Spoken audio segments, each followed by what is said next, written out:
Parcel બોમ્બમાં બ્લાસ્ટથી અમદાવાદમાં ચકચાર. સાબરમતીની રહેણાંક સોસાયટીમાં પાર્સલ બોમ્બમાં થયો બ્લાસ્ટ. શિવમ રો હાઉસમાં થયેલા પાર્સલ બ્લાસ્ટમાં બાળક સહિત 3 લોકો ઇજાગ્રસ્ત થયા છે. બેટરી સહિતનો વિસ્ફોટકવાળા પાર્સલમાં રિમોટથી બ્લાસ્ટ થયાનું પણ હાલ અત્યારે અનુમાન લગાવવામાં આવી રહ્યું છે. પાર્સલ બોમ્બમાં બ્લાસ્ટથી અમદાવાદમાં હવે આ ચકચાર મચી છે. શિવમ રો હાઉસમાં થયેલા પાર્સલ બ્લાસ્ટમાં બાળક સહિત 3 ઇજાગ્રસ્ત. વધુ માહિતી સાથે સંવાદદાતા રાજલ બારોટ અને હિરેન રાજ્યગુરુ પણ આપણી સાથે જોડાઈ ચૂક્યા છે. હિરેન, સૌપ્રથમ આપની પાસે આવવા માંગીશ. હાલ અત્યારે સ્થળ પર શું સ્થિતિ? જી બિલકુલ પૃથા, હાલ અમે સ્થળ ઉપર પહોંચ્યા છીએ અને અમદાવાદને પોલીસ અધિકારીઓ પણ અહીંયા પહોંચ્યા છે. અમદાવાદ પોલીસના ઉચ્ચ અધિકારીઓ છે એ પણ અહીંયા પહોંચ્યા છે. ઘટના છે એ ઘટના કઈ રીતે બની એની માહિતી પણ જે સ્થાનિક લોકો છે, જે ભોગ બનનાર પરિવાર છે તેમની પાસેથી મેળવી રહ્યા છે. આપણે વાત કરવાનો પણ પ્રયાસ કરશું. થોડી વારમાં નીરજ બળગુજર અહીંયા પહોંચ્યા છે, તેમની સાથે વાત કરી અને સમગ્ર વિગત પણ મેળવશું. પરંતુ જે સૌથી મુખ્ય બાબત એ છે કે એક બોમ્બ બ્લાસ્ટ થયાની વાત છે. સર, જે બોમ્બ બ્લાસ્ટ થયો એ શું પારિવારિક ઝઘડો હતો? જો પારિવારિક ઝઘડો હતો તો બ્લાસ્ટ કરનાર કોણ હતું? જી, આપણે આજે શિવમ રો હાઉસ છે એ સાબરમતી પોલીસ સ્ટેશનની હદમાં છે. સવારે 10:45ની આજુબાજુ અહીંયા જે પાર્સલ આપનાર છે ગૌરવભાઈ નિરંજનભાઈ ગઢવી એ અહીંયા આવ્યા હતા અને જે બળદેવભાઈ સુખડિયા છે એને પાર્સલ આપવા માંગતો હતો અને જ્યારે એ પાર્સલ આપીને ત્યાં નીકળ્યા તો એ પાર્સલમાંથી ધુમાડો નીકળ્યા હતા અને બ્લાસ્ટ થયો હતો. અને જે એમાં કિરીટભાઈ સુખડિયા છે એને નાની મોટી નાક પાસે ઈજા થયેલ હતી, એ અત્યારે સારવારમાં છે. પોલીસ દ્વારા જે મુખ્ય આરોપી જે છે એ ગૌરવભાઈ જે આપનાર છે એની ધરપકડ કરવામાં આવેલ છે અને બીજા જે આરોપીઓ છે એને નામ મળેલ છે અને એની ધરપકડ કરવા માટે ટીમો અત્યારે ચાલુ છે. કેટલા આરોપીઓ હશે? એની ધરપકડ માટે કેટલી ટીમ અત્યારે બનાવી? અત્યારે 3 થી 4 આરોપીઓના નામ સામે આવ્યા છે અને પોલીસ દ્વારા એને સાબરમતી પોલીસ અને ક્રાઇમ બ્રાન્ચની ટીમો અત્યારે એને ધરપકડ કરવા માટે લાગેલી છે અને ટૂંક સમયમાં તમામની ધરપકડ કરવામાં આવશે. ડિસ્પ્યુટ શું હતો? ઝઘડો શું હતો જેના કારણે આટલી હદ સુધી બદલો લેવાની વૃત્તિ? અત્યારે જે બળદેવભાઈ છે એને કેટલાક નામ આપ્યા છે જે પારિવારિક ડિસ્પ્યુટને લીધે અગાઉ પણ એને ધમકી મળેલ હતી અને એના લીધે પ્રાથમિક રીતે આવું જાણવા મળેલ છે કે આવું બધું કૃત્ય કરવામાં આવ્યું. પોલીસ દ્વારા હત્યાના પ્રયાસ કરવાને જે છે કલમો હેઠળ ગુનો નોંધવામાં આવશે અને તમામની ધરપકડ કરવામાં આવશે.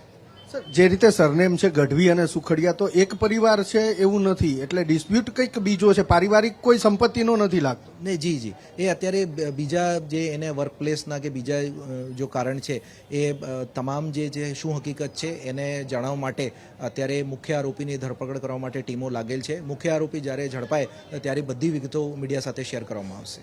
જે બોમ્બમાં બ્લાસ્ટ થયો એ શું રિમોટ કંટ્રોલ સંચાલિત હતો? કેમ કે એક વાત એવી આવી છે કે રિક્ષામાં કોઈ હતું, એમણે બટન દબાવ્યું. જે અત્યારે એમાં જે ભોગ બનનાર છે એમના તરફથી બળદેવભાઈ તરફથી જાણવા મળેલ છે કે એ જ્યારે પાર્સલ આપવામાં આવ્યા એને આપ્યા પછી કોઈ રિમોટ દબાવ્યા એને એમાં એક ઇલેક્ટ્રોનિક સર્કિટરી મળેલ છે જે FSL દ્વારા કબજે કરવાની કામગીરી અત્યારે ચાલુ છે અને એ જે બનાવ બન્યું છે એમાં એ FSL દ્વારા તમામ અભિપ્રાય મેળવવામાં આવશે અને મુખ્ય આરોપી દ્વારા પણ જાણવા મળશે કે કેવી રીતે આ બનાવ બન્યો છે.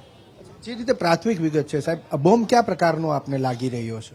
અત્યારે જે FSL દ્વારા સેમ્પલ જે છે એ કબજે કરવામાં આવી રહ્યા છે અને FSL દ્વારા એ બધી વસ્તુ જાણવા મળશે કે કેવી રીતના એ બનાવ્યું છે. સર્કિટ સંચાલિત હતો એટલે બેટરી હતી, કોઈ મોટી બેટરી હતી કે અલગ વસ્તુ પણ અંદર? જી, આપ જે આમાં અત્યારે પ્રાથમિક રીતે એ સ્થળ ઉપર બેટરી મળેલ છે અને ઇલેક્ટ્રોનિક સર્કિટ મળેલ છે અને આવી રીતનો એક જે છે અને પોલીસ દ્વારા જે FSLની ટીમો બનાવીને આગળની કાર્યવાહી કરવામાં આવી રહી છે. ક્યાં સુધી આરોપી પકડાય એવું લાગે છે? ટૂંક સમયમાં આરોપીની ધરપકડ થશે અને પોલીસ દ્વારા અત્યારે તમામ ટીમો લાગેલી છે. ખૂબ ખૂબ આભાર વાત કરવા માટે. તો નીરજ બળગુજર હતા જેમણે સમગ્ર ઘટના કેવી રીતે બની, સૌથી મહત્વપૂર્ણ બાબત કે સર્કિટ સંચાલિત આ રિમોટ કંટ્રોલ બોમ્બ હતો કે જે દૂરથી બટન દબાવ્યું અને બ્લાસ્ટ થયો.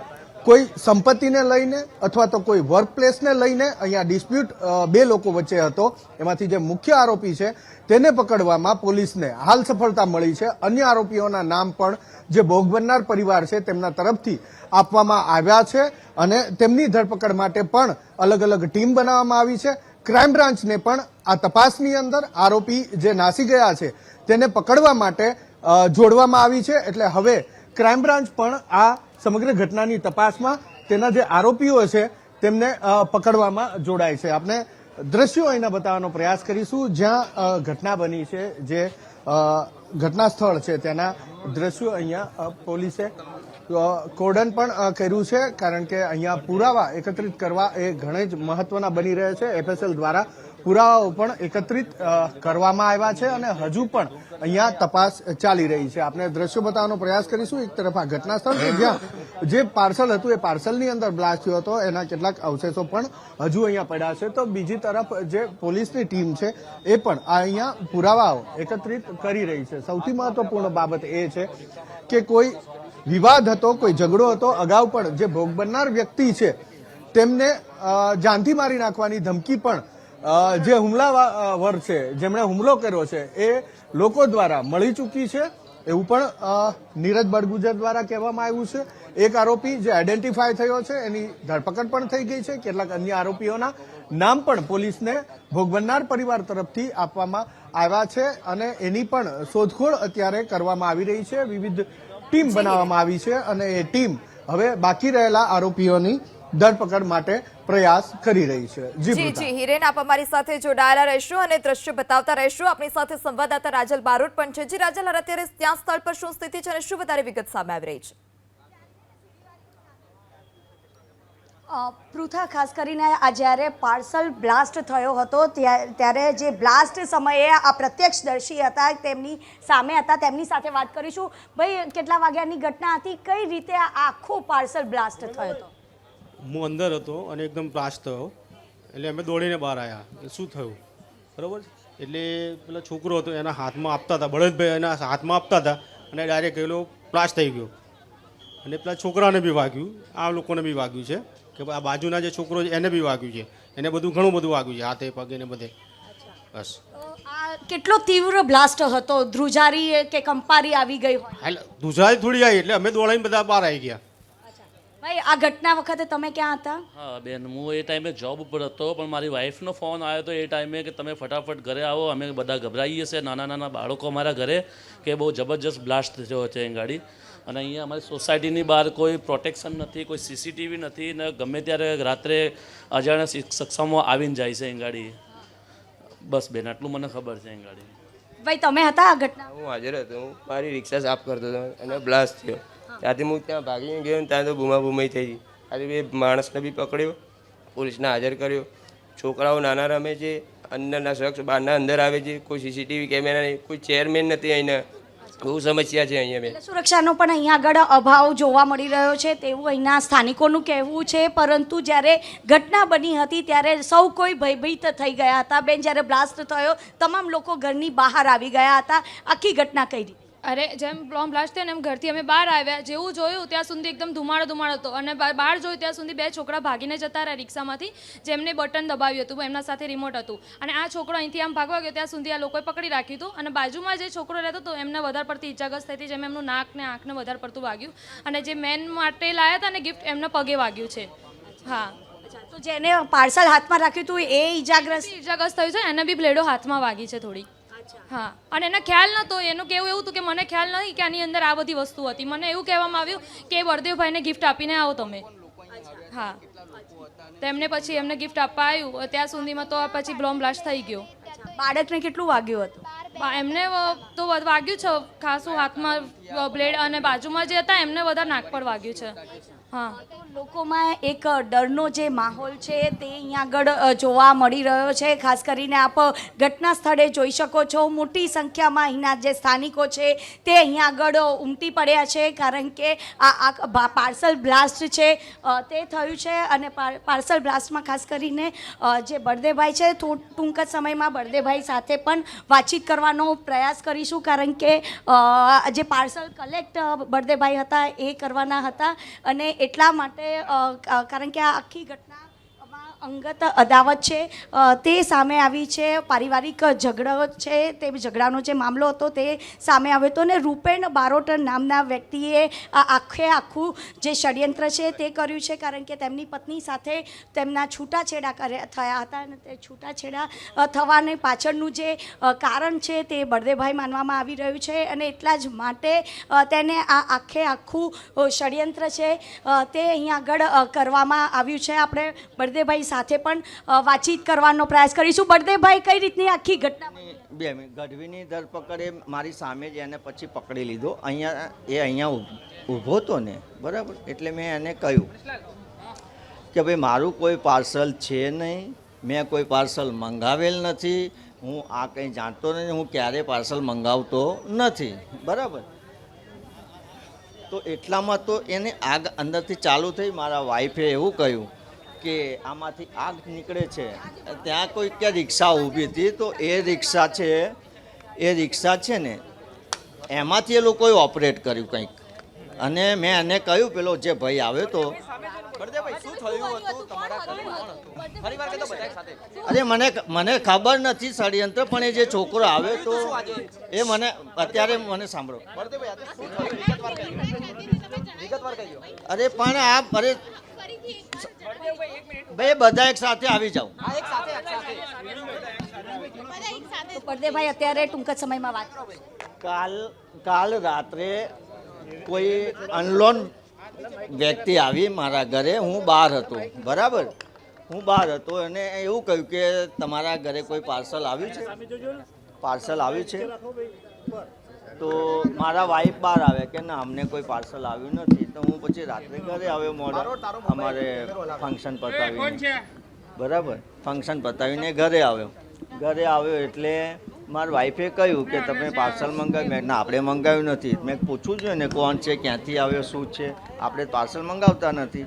એટલે પછી એને સવારે આવવાનું કહ્યું. તો મેં કંઈ વાંધો નહીં, આપણે સવારે આવે તો એને પૂછી લઈએ. આવ્યો પછી અહીંથી સીધો સામે ગયો. ત્યાંથી પેલા ભાઈએ કહ્યું કે બળદેવભાઈનું ઘર ક્યાં છે, તો એને બતાવ્યું કે આ ઘર છે. થેલી હાથમાં હતી, એ એના હાથમાં થેલીને મને કહે તમે બળદેવભાઈ? મેં કીધું હા. મારા વાઈફે મને બોલાવ્યું, મારા વાઈફે મને બોલાવ્યો. મને કે આ પેલો પાર્સલવાળો છે, તો તમે, મેં કીધું આપણે મંગાવ્યું નથી. મેં કીધું દૂર રહે પહેલાં, તારું નામ શું? કે ગઢવી સુવંશો, મને યાદ નહીં. હા, એવું કંઈક બોલ્યો, બરાબર, એ ગૌરવ ગઢવી. મેં તું ક્યાંથી આવ્યો છે? કે ભાઈ મને ખબર નથી, પણ સુરેશભાઈએ મોકલ્યો છે મને. તો તમારું પાર્સલ? મેં કીધું મંગાવ્યું નથી, મને ખબર નથી, તું આ લઈ જા. એટલામાં ત્યાંથી આગ ચાલુ થઈ. મારા વાઈફે કહ્યું કે ભાઈ આમાં ધુમાડો નીકળે છે, તું આને લઈ જા, આ શું છે તારું પાર્સલ? એટલામાં તો જબરજસ્ત વિસ્ફોટ થયો. તો બાજુમાં મારા કાકાનો દીકરો હતો, અમે બંને એકદમ ખસી ગયા. તો એટલો મોટો વિસ્ફોટ થયો, કલ્પના બી. મને તો એવું 2 સેકન્ડ તો એવું લાગ્યું કે હું ખરેખર બ્લાઇન્ડ થઈ ગયો. તમે હાજર હતા જ્યારે બ્લાસ્ટ થયો ત્યારે? હા, મારી હાજરીમાં, મારી સમક્ષ જ એના હાથમાં જ થયો. એ જે લઈને આવ્યો છે એના હાથ બી ફાટી ગયા છે. એ ઇજાગ્રસ્ત મારા કાકાનો દીકરો છે. જે બોમ્બ લઈને આવ્યો હતો એ બી ઇજાગ્રસ્ત છે, એ પણ ઇજાગ્રસ્ત છે.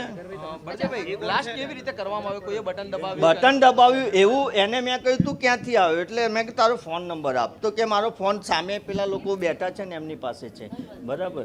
મેં કીધું તો એને મને હાથ બતાવ્યો કે અહીંયા બહાર ઊભા છે રિક્ષામાં, એવું કહેતો હતો.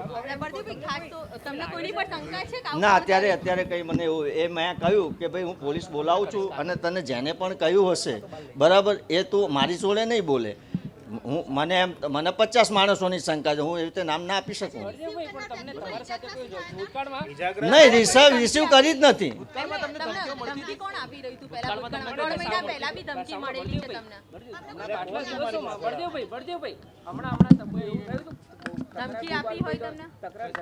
અરે એ તો હવે શું, કોર્ટમાં હોઈએ એટલે કદાચ કોઈનું કામ ના થાય તો કે આપણને, બરાબર. ના, એવું કઈ છે નહીં, એવું છૂટાછેડા. અરે હું કેવી રીતે કહું તમને? અત્યારે જે માણસ પકડાયો છે ને, જે પકડાયો છે એ જ કહેશે ને તમને.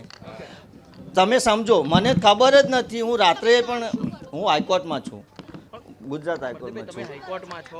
હું એઝ એડવોકેટ ક્લાર્ક છું, બરાબર.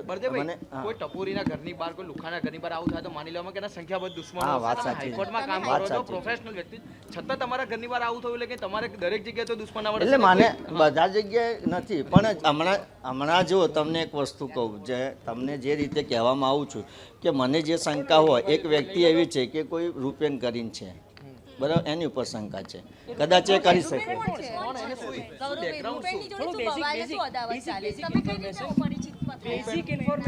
બેન, હવે મારે એની જોડે હું એઝ એ ક્લાર્ક. કનેક્શન શું અરે એ છે ને એ પાસામાં જાય એટલે એને છોડાવતો તો એ કનેક્શન છે. એ પાસામાં એનું કામ ના થયું એટલે મારી પર એને આ બધું કર્યું. કયા ગુનામાં એને એ પાછા ઘણા બધી દારૂમાં ને એ બધામાં ગુનેગાર જ થયું. છે. હા હા અને કેટલા ગુના હશે તેના વિશે? કારણ કે તમે જો હશે મને ખ્યાલ નથી. અંદાજિત? ઘણી વાર છોડાવ્યો છે. અંદાજિત આ મને બે, ચાર, કોઈ પરિચિતમાં છે રૂપેન તમારે કોઈ હા સગા હા સંબંધી? છેલ્લા 12 વર્ષથી છે પરિચિતમાં અને એ છોડાવતો હતો એને. અને છેલ્લે કયા ગુના પોલીસ સ્ટેશનના ગુનામાં તમારી સાથે કામ છેલ્લે કરવાનું ઝઘડો કઈ છેલ્લે બાબતે તો એને વિજાપુરના ગુનામાં એને મેં છોડાવ્યો હતો. ઓકે ડન છે. ચાલો ચાલો ચાલો ચાલો ચાલો ચાલો આખી ઘટના કઈ રીતે બની તેના વિશે વાત કરી. બળદેવભાઈ, તમે જ્યારે આ ઘટના બની હતી તમે ક્યાં આગળ હતા, કઈ રીતે? હું મારા ઘરે જ હતો. અને આ રૂપેન કોણ છે? એ આરોપી છે. એ એની મેટરો સંભાળે. 12 વર્ષથી તમે ઓળખતા હતા તો આરોપી છે તો તમને પહેલા નથી ધ્યાન? એવું ના હોય ને, અમારે તો બધા આરોપીઓ આવતા જ હોય ને. મારું કામ છે, મારી પાસે તો બધા આરોપીઓ આવે, હું એમને છોડાવતો.